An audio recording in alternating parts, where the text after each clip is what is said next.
Hey, it's Dorr. I got Coach with me, and in today's video here on the Hyve, we're going to be talking about when things got bad on deployment. Believe it or not, we both have experiences where it was even harder than in Hell Week. You know, specifically in regards to sleep deprivation and just being exhausted.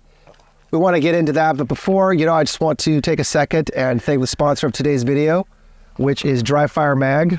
If you're living in that striker fire world, having to rack the slide after every shot, it impedes the training process. It's not the deal.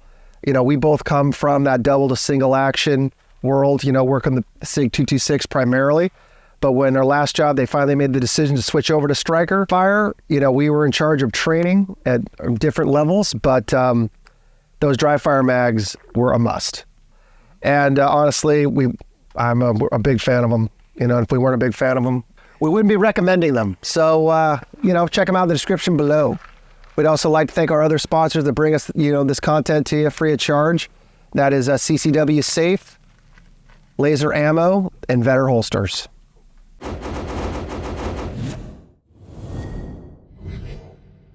All right, guys, without further ado, everybody knows what Hell Week is. Everybody knows what Buds is. That's our basic training. It lasts 6 months, and we have a selection phase where we're playing games on the beach. That's where Hell Week is, where you stay up for 5 days-ish. And after that, you have dive phase and then land warfare demo shooting, which is where Coach and I met teaching that. But we got to talking, and as tough as Buds is, and it isn't, the sleep deprivation isn't just the Hell Week part. We throw that in. We went through it as students, and then as instructors, we definitely threw that in throughout training. And that was all for a reason. There was a method to the madness dating all the way back to World War II. We went through it. We knew what it felt like. But we got to talking, and we both have had experiences on deployment where it was even worse, believe it or not. And both of my examples revolve around long-range mobility in Western Iraq. We did a lot of long-range mobility during my first 2 deployments, in Humvees, doing convoys, doing, tactical overland movement out in the middle of nowhere, trying to deal with that, whatever you want to call it, that rat line, that underground railroad network of foreign fighters coming into the country. And the first time it happened for me was at the end of my first deployment. And it was about a 5-6 day period we were out there, just getting resupplied by helicopter, fuel, ammo, water, whatever you needed. And man, I was just slowly did not keep up with the sleep. I mean, I think I was just too amped up. I was a primary driver for both times, both ops, spanning the 2 deployments. The second time it happened was the very first thing we did on the second deployment. So I was super amped up. There was time to sleep, but I just wasn't sleeping. I was just too happy to be there, and that kind of came back and bit me in the what towards the end. And again, 3, 4 days, 5 days, somewhere in that time frame. And gosh, in Hell Week, they keep you moving. They keep you getting wet. You're just going from meal to meal. And, you got your boat crew, you got your buddies, you're doing physical stuff. On deployment, you're just sitting there trying to stay awake. And then if the vehicle was in motion, I didn't really have a problem falling asleep, but losing a grip on reality, maybe starting to see things. Maybe not as bad as Hell Week. In Hell Week, I completely hallucinated like big time towards the end. But this was just not good. We were able to swap out and have other people drive, other people sleep intermittently. But by then you're so behind the power curve, a little bit of sleep. Definitely. Later on in my career when I was a leader, I was very adamant, very stringent on swapping guys out and making sure those backseaters had nothing to do and they were just falling asleep. But early on in my career, ground mobility, Iraq war stuff was still fairly new. And the guys running the show, who had come up in the 90s or even the 80s, they weren't doing mobility, Mm-hmm. It was a new phenomenon, the kind of post 9/11 thing that really, for the average team. Oh yeah, I'm sure the general was like, trucks? Why do SEALs need trucks? Yeah. I mean, guys were stealing trucks early on in Iraq because they didn't have enough or they weren't configured properly.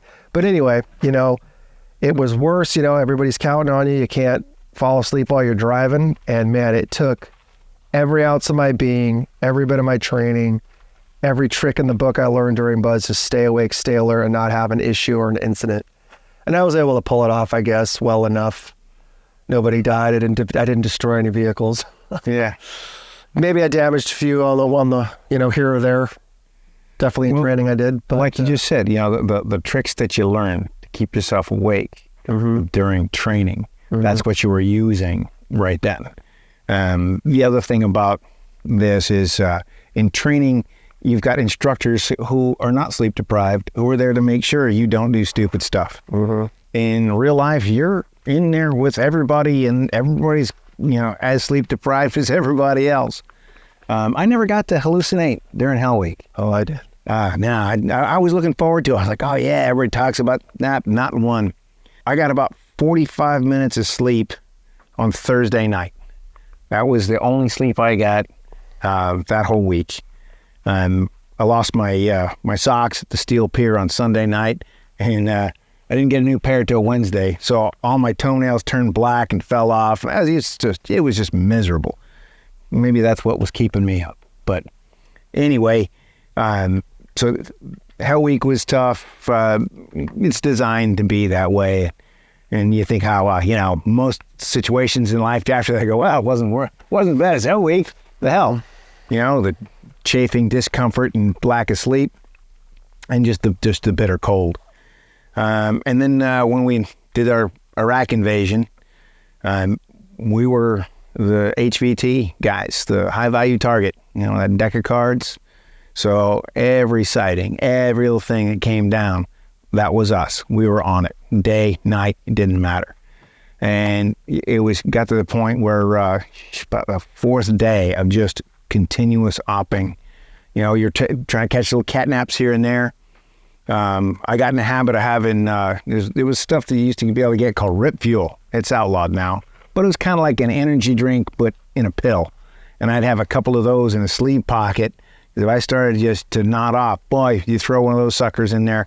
I don't know what, it wasn't a drug, but it was some herbal. It's like meth adjacent, you know, like it's like a low grade amphetamine. I didn't ask what was in it. I never actually used it to fire myself to work out. You know, it just, you just took one and you're like, oh, okay, I guess I'm not tired anymore.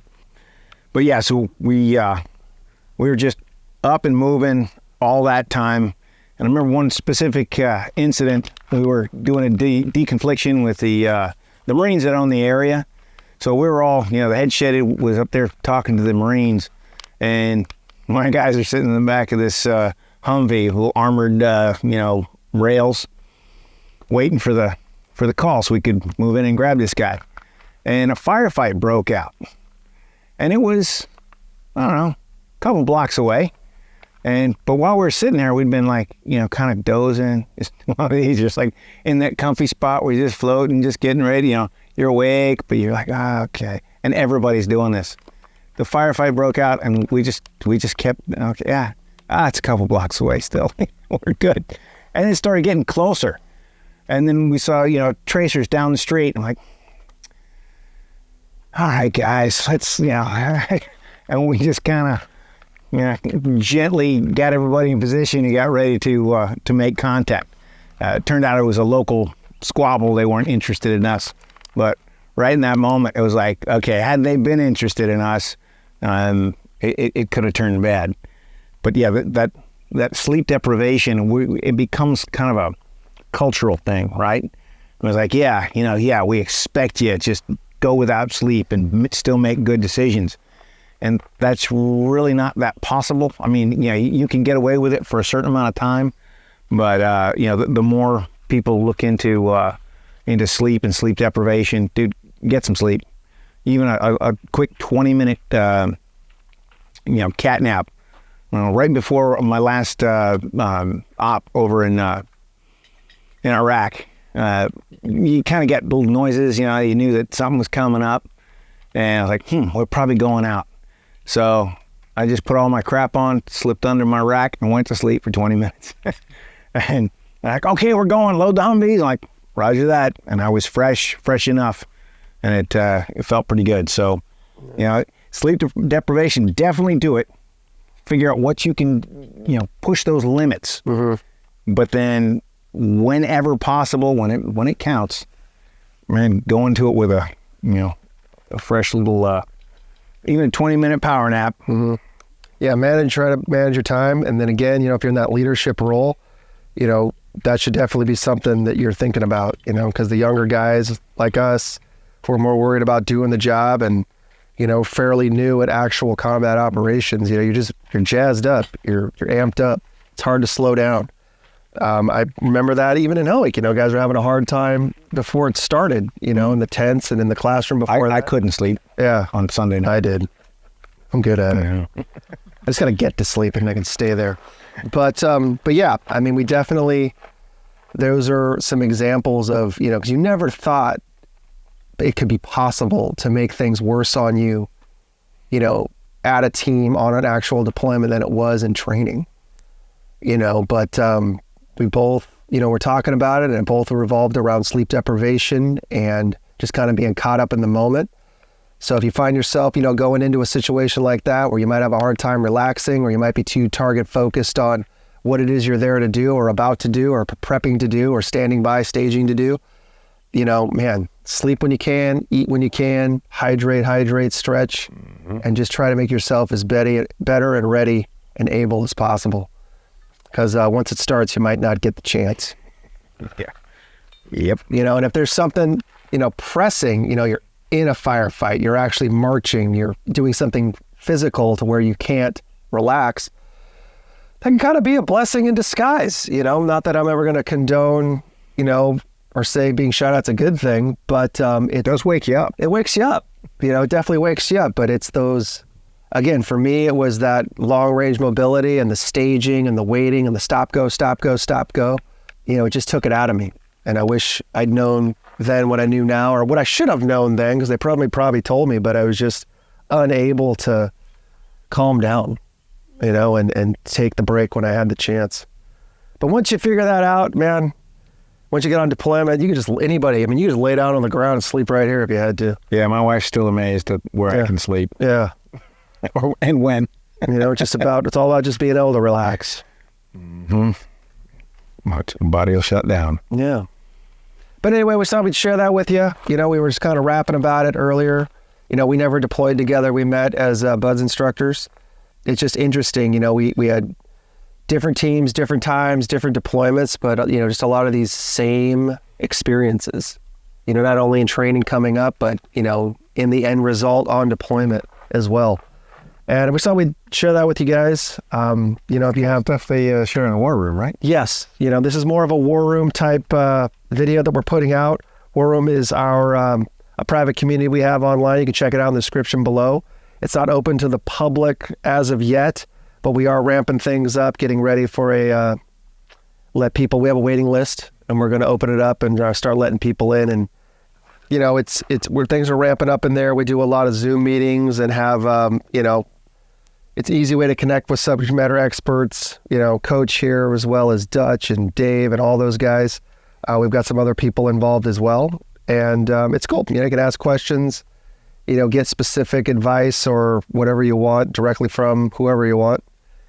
And it's a lot of fun. We've been messing around with it in the beta phase. We do have some of our OG Tactical Hyve followers in there already. And, you know, just more to follow. But if you're interested, you know, definitely check it out in the description below. All righty. Got anything else, bud? No, that's it, man. Cool. Good. All right, guys, thank you so much for being here. We thought we'd share this with you. We're just getting done here on the range, and just thought it was interesting, you know, where we both had it was worse than Hell Week, which, again, I never thought that was going to be a thing. But anyway, till next time, thank you for being here. This is Dorr and Coach, out.